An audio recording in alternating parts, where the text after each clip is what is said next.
Today we're looking into the story of Steve Bartman, a name forever linked to one of the most infamous moments in baseball history. Once an ordinary fan, Bartman became a global figure overnight after a single play during a Chicago Cubs game changed everything. But after years of silence and mystery, many still ask, where is Steve Bartman now? Let's find out.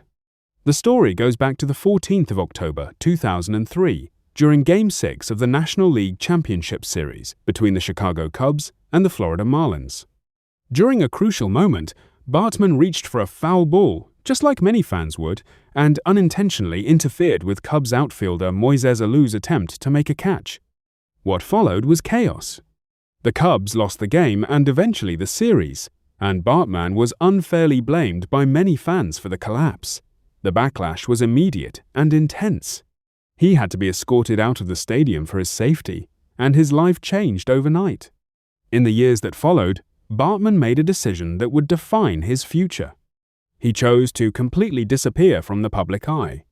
So, where is Steve Bartman now?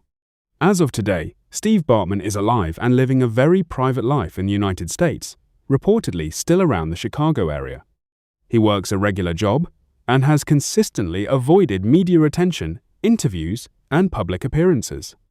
Despite multiple offers for interviews, endorsements, and even public appearances from the Chicago Cubs, Bartman has turned them all down, choosing instead to live quietly and move on from the past.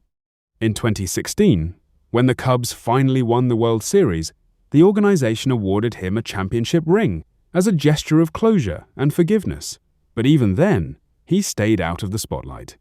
Today, Bartman remains a devoted Cubs fan, but from a distance far removed from the cameras and attention that once overwhelmed his life. From an anonymous fan to one of baseball's most talked-about figures, Steve Bartman's story is less about a single moment and more about what happens when the spotlight becomes too much. Thanks for watching. If you want more stories like this and updates on where people are now, don't forget to like, comment, and subscribe, and let me know who you want next.